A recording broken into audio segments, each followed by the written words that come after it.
অনুষ্ঠিত হলো ঢাকা ব্যাংক আনন্দ আলো সাহিত্য পুরস্কার প্রদান আয়োজন। এ উপলক্ষে চ্যানেল আই স্টুডিওতে এই আয়োজনে উপস্থিত ছিলেন বিশিষ্টজনেরা।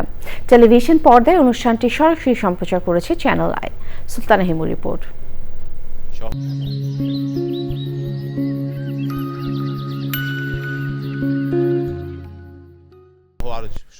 আধুনিকায়নের যুগে যখন বই বিমুখ হতে চলেছে নতুন প্রজন্ম, তখন তাদের পঠন ও লেখনীতে উৎসাহিত করার উদ্দেশ্যে অনুষ্ঠিত হল ঢাকা ব্যাংক আনন্দ আলো সাহিত্য পুরস্কার। প্রতিবারের মতো এবারও এই আয়োজন অনুষ্ঠিত হয় চ্যানেল আই প্রাঙ্গণে। বাংলা একাডেমি আয়োজিত ২০২৫ সালের ২১শে বইমেলায় প্রকাশিত শ্রেষ্ঠ গ্রন্থের জন্য এই সাহিত্য পুরস্কার ঘোষণা করা হয়, যেখানে কবিতায় আব্দুল হাই শিকদার, শিশু সাহিত্যে যৌথভাবে আমিরুল ইসলাম ও মাহবুবা চৌধুরী পুরস্কার পেয়েছেন। কথা সাহিত্যে সাদাত হুসাইন, প্রবন্ধে মাহবুব আজিজ, প্রথম বৈশাখায় দিদারুল আলম এবং সাহিত্যে তারুণ্যের পুরস্কার পেয়েছেন সানারেই দেবী শানু। এটা এক ধরনের স্বীকৃতি, আসলে একটা স্বীকৃতি। আরেকটা হলো যে স্বীকৃতির পাশাপাশি একটা দায় চাপিয়ে দেওয়া হয়, যে সে তখন বাধ্য হয় সমাজের দিকে চোখ ফেরাতে, রাষ্ট্রের দিকে চোখ ফেরাতে। এখানে সম্মানটা অনেক বড়।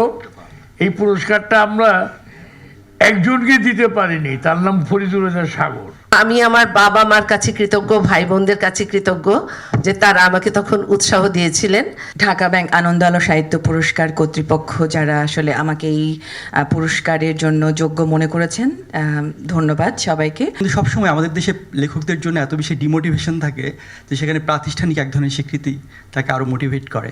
আমাদের এই কৃতজ্ঞতা আরও অনেক মানুষের কাছে জানাতে চাই, যারা অনেক দূরে চলে গেছেন আর জীবনে কখনোই তাদের সঙ্গে আমাদের দেখা হবে না।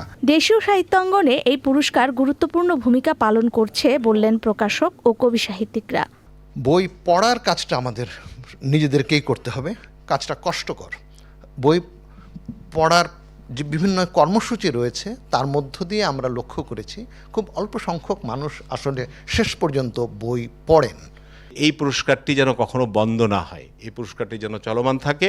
এই পুরস্কারটি আমাদের বাংলা সাহিত্যের জন্য একটি বড় বিষয় থাকবে। কবি সাহিত্যিক ও লেখকরা যাতে অনুপ্রাণিত হন, লেখার জগৎটি যেন আনন্দের জায়গা হয়ে ওঠে, সেই উদ্দেশ্যে এই পুরস্কার আয়োজন। আমাদের মোবাইল ওরিয়েন্টেড এখন সব কিছু করতে হবে, অনলাইনে যেটা দেখুন পৃথিবীর সব জায়গায় পেপারলেস হয়ে যাচ্ছে।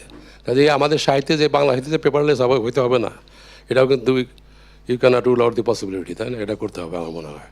এবং এই ব্যাপারগুলো অনেকটা যদি বড় করতে হয় আসলে ইন্ডাস্ট্রির মতো হতে হবে। ব্যাংক যেমন ইন্ডাস্ট্রিকে লোন দেয়, সেরকম ব্যাংকের কাছ থেকে টাকা আসতে হবে, তাহলেই বড় হতে পারবে এটা।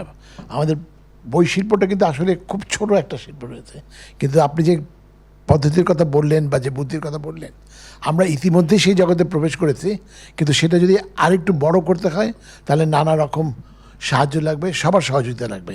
সাহিত্যের জায়গায় মূল্যায়নটা খুব বেশি হয় না। আমরা যারা সাহিত্যকর্ম করি তাদের ভেতরে একটা অন্যরকমের ক্ষোভ আছে, কিন্তু এই পুরস্কারটি আমি মনে করি যে একটা ক্ষোভের জায়গা থেকে একটা আনন্দের জায়গা তৈরি করে। ভবিষ্যতে এই পুরস্কার বড় পরিসরে আয়োজনের প্রত্যাশা ব্যক্ত করেন আয়োজক ও অতিথিরা। Sultana Himu, channel I, Dhaka.